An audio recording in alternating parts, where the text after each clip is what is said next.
Well, welcome back to the broadcast. I've got a huge story to share with you guys today. NBC has just come out in the open and admitted that they're planning a preemptive coup against Donald Trump if he wins the presidency in 2024. Quite frankly, I am shocked that they said this in their out loud voice because, hey, that's treasonous. That is very treasonous. I've got a wild ride to share with you guys today, and you're going to want to hear it all because there's so much more to it. But as a quick reminder, please don't forget to subscribe to the channel. Hit that sub button.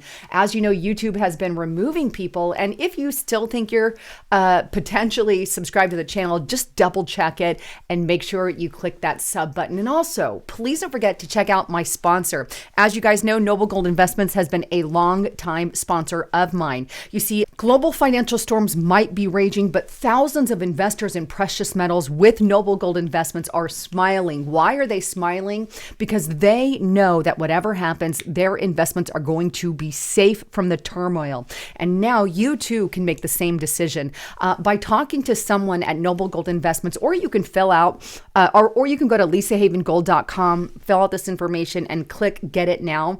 And they're going to send you a free gold and silver investment guide. And right now, by the way, they're giving this 3-ounce America Virtue coin with any approved plan that they have. But you're going to want to give them a call.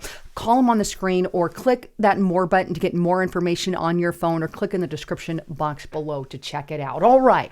So let's dive in to what on earth the NBC has just said in their out loud voice about a potential coup, if you will, against a sitting president. Take a look at what I'm talking about here. And this is straight from the horse's mouth. And it's headlined, "Fears Grow That Trump Will Use the Military in Dictatorial Ways If He Returns to the White House." It goes on to state, Donald Trump is sparking fears among those who understand the inner workings of the Pentagon that he would convert the nonpartisan U.S. military into the muscular arm of his political agenda as he makes comments about dictatorship and devalues the checks and balances that underpin the nation's 2-century-old democracy. Trump has raised fresh questions, they say, about his intentions if he regains power by putting forward a legal theory that a president would be free to do nearly anything with impunity, including assassinate political rivals, so long as Congress cannot muster the votes to impeach him and throw him out of office. Let me just hit the pause button right there. This is pure conjecture. This is just stupid stuff.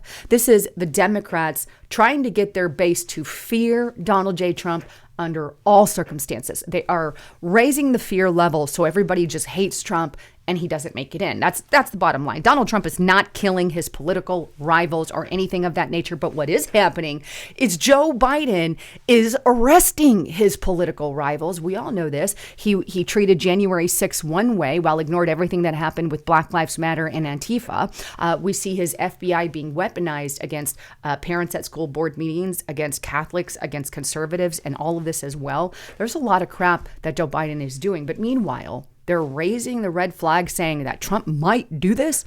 Look, if he was going to do that, he would have probably done that in his first term. And second, you notice how they're using one of Trump's cases against him. We know that he's got many lawsuits right now and many indictments or whatever. But one of those, he is using his fact that he was president, that he's saying, hey, I'm president of the United States.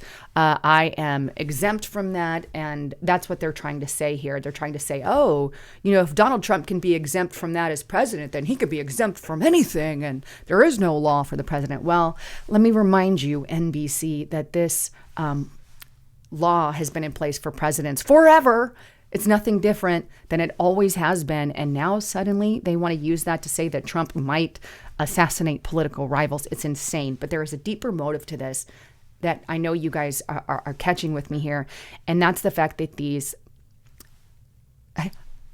let me just read more, and then I'm going to get into that in a moment. But it goes on to say that now, bracing for Trump's potential return, a loose-knit network of public interest groups and lawmakers is quietly devising plans to try to foil any efforts to expand presidential power, which could include pressuring the military to cater to his political needs. Those taking part in the effort told NBC News they are studying Trump's past actions and 2024 policy positions so that they will be ready if he wins in November. That involves preparing to take legal action and sending letters to Trump appointees spelling out consequences they would face if they undermined constitutional norms. They go on to state, we're already starting to put together a team to think through the most damaging types of things that Trump might do so that we're ready to bring lawsuits if we have to, says Mary McCord, executive director of the Institution for Constitutional Advocacy and Protection at Georgetown Law. Let me hit the pause button here because there was a lot said. First, they say they're preparing themselves if Trump wins, so we're just going to throw a bunch of lawsuits at Donald J. Trump and his presidency, and we're sending threatening letters to his cabinet members. There's a couple things to catch in this. First, when every president gets in charge, they fire a bunch of people and put new people in charge. That is the way it works. That is what they're hired to do by the American people. Second thing, Donald Trump is in charge of the military. This is one of his jobs. When we elect Donald Trump as the president of the United States, it's his job to be the commander and the chief of our United States military. You can't just, through a loose-knit network of public interest groups and lawmakers, that kind of sounds like a deep state, doesn't it? A small-knit group, the actual definition of deep state is a small-knit group of people, lawmakers, public interest groups working together to stop the president from doing something he's in charge of, taking away a power that a president currently has. That's tantamount to a coup. That's like a coup. That's very treasonous. And here we have deep state, if you will, doing this against a sitting president. Now, what I also want to note is this lady right here. You may have heard her name before, but Mary McCord. Who is this lady? Oh, yeah. As a quick reminder, she was one of the key people involved behind the scenes in Trump's impeachment proceedings. She was one of the ones behind the scenes. In fact, she is the former acting Assistant Attorney General who processed the FISA warrants unlawfully used to spy on Trump's campaign in 2017 as part of the FBI's Crossfire Hurricane witch hunt. She was absolutely involved in that, all this Russia hoax collusion narrative. And of course, she peddled the whistleblower complaint about Ukraine's call, right? So this is the woman that got called out for her involvement in this entire Russia hoax narrative against Donald J. Trump, so much so that she was involved in processing the FISA warrants. And yet here she is again, accusing Trump of potentially doing something like killing his political rivals and using the military. I mean, good grief, lady. I mean, this is really over and above other things that we have seen. Now, she's not the only one involved in this. There's also this group, Democracy Forward, who's involved in this as well. And I'm going to get into them, but it states this. Other participants include Democracy Forward, an organization that took the Trump administration to court more than 100 times during his administration, and Protective Democracy, an anti-authoritarian group.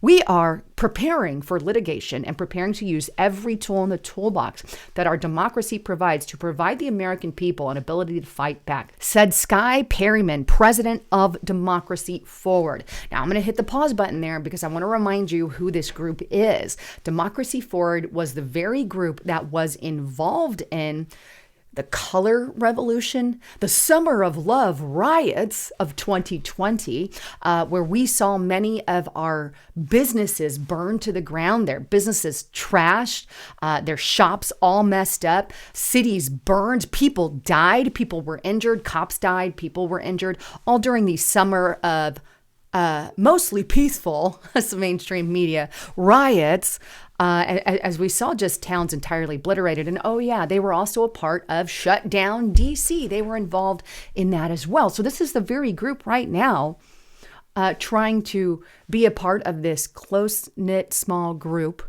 of people working behind the scenes to initiate some kind of preemptive coup to stop the president from doing his job as a president. This is insanity. insanity that they're calling for this. And there's also another one involved in this, and I'm going to show you that, and that is Blumenthal. Lawmakers like Blumenthal are taking steps akin to placing sandbags around a building before a hurricane hits. They've made it tougher for a president to pull out of a NATO military alliance. Look. Donald Trump did some really good things, like get us out of the Paris Climate Accords, stop so much funding that we're doing with the United Nations. There's a lot of good things that Donald Trump has done, and he has the right to do that if we, the people, elected him as the president. Now, is Donald Trump, like they're trying to accuse him, going to implement some military coup and use the military to go start arresting political rivals and all this fear crap that they keep pushing? Is he going to do that? No, I absolutely do not think so whatsoever. He didn't do that in the first time. He's not going to do that the second time. I absolutely do not see that. What I see Donald Trump doing is getting into office, fixing what is in there, and hallelujah, I hope he fires a majority of people at the FBI and we actually get a good, decent FBI in there. But these are the people that are working behind the scenes, the Blumenthals, the people, Mary, and I'm blanking on her name, Mary McCord, and of course, Democracy Forward. Same groups, by the way, that have done things in the past. But it goes on to say that's about Donald Trump. It says, America's commander-in-chief has vast powers right now at his disposal. He's supposed to. They're president, right? Some well-known, others not so much. Some lawmakers and pro-democracy advocates worry there may be nothing stopping a president from mobilizing the military to intervene in elections, police American streets, or quash domestic protest. Among the lead understood tools available to a president is the Insurrection Act, vaguely worded that says it gives the president considerable discretion in deciding what constitutes an uprising and when it's okay to deploy active duty military in response, experts say. Some lawmakers on Capitol Hill worry that Trump might invoke the act to involve the armed forces in the face of domestic protests or if the midterm elections do not go his way. So there you have it. So they're worried about Donald Trump invoking the military if they say midterms don't go their way or some kind of domestic protest. Look, if we have another summer of love in this mostly peaceful riot and our cities are getting burnt to the ground and the cops aren't out there doing what they're supposed to do, they were going to send the National Guard in on January 6th. If we need to send the National Guard in to stop our cities from burning again, like they have and were in 2002, then we need to send the National Guard to do that. What really terrifies me is the fact that you've got these groups like Democracy Forward, who was involved in a lot of these past riots that killed commerce, killed a lot in the United States of America and really hurt our country. And they want to, it's almost as if they want an open ticket to do it again. And they want to make sure that Donald Trump will allow them to burn the cities. Now, I have no problem with these groups. If they want to peacefully protest, by all means, do it. That is your right as a United States citizen, but you got to do it peacefully. Where the line gets crossed and illegal is when you're burning our cities to a ground and the likes of Kamala Harris are literally bailing you out of jail like they did with some of these past riots, right? And protests. Literally, the Democrats were bailing people out of jail who had done some pretty heinous and violent things. It's just a crazy world in which we're living. Now, there's a lot of chatter going on over X about this. Take a look at what some people are saying. What do we call this? And this is Wendy Peterson. If Trump is in office, a coup on a sitting president. And here's the definition, right? 2385.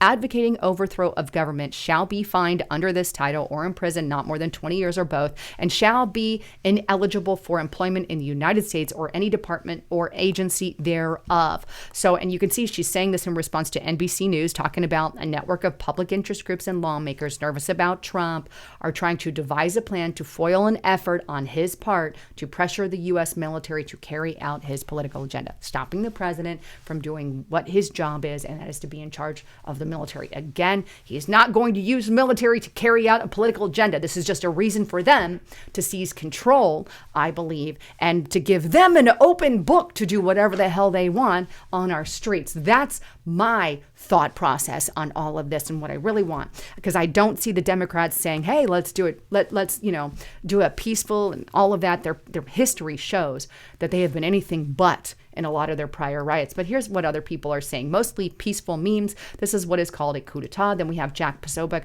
preemptive coup. Then we have Greg Price openly admitting that they are planning a military coup if Americans re-elect Donald Trump, all to protect democracy, of course. And then we have Amuse. NBC is reporting Democrats are prepping to remove the president's control of the military if Trump is elected. The framers, and this is important, the framers put the president at the top of the military hierarchy to ensure that the military would always remain subordinate to the elected civilian government. Amen and amen. That was part of his job. Maybe you view it in a different way that I view it, which is fine. But the truth of the matter is, I think there's more going on behind the scenes, and I am worried to death that they really fully intend to have all these massive riots. And I pray they're peaceful, whatever, fine, be peaceful. But if it looks anything like the summer of love, we can't go through that again as a country where our cities are literally burned, businesses are mistreated. And imagine if that was, again, multiple cities. Anyhow, wanted to bring all of that to you. I can't wait to read your information on that. And by the way, Justice Knight has done an additional version exclusive on Restricted Republic on this very topic, and he gets into a lot more detail. If you want to check it out, subscribe to Restricted Republic right now, but use the coupon code Lisa and the number 5. That's Lisa5 to get it for $5 per month. Anyhow, with that, I love you all. Thanks again for tuning in. I'm Lisa Haven, signing out.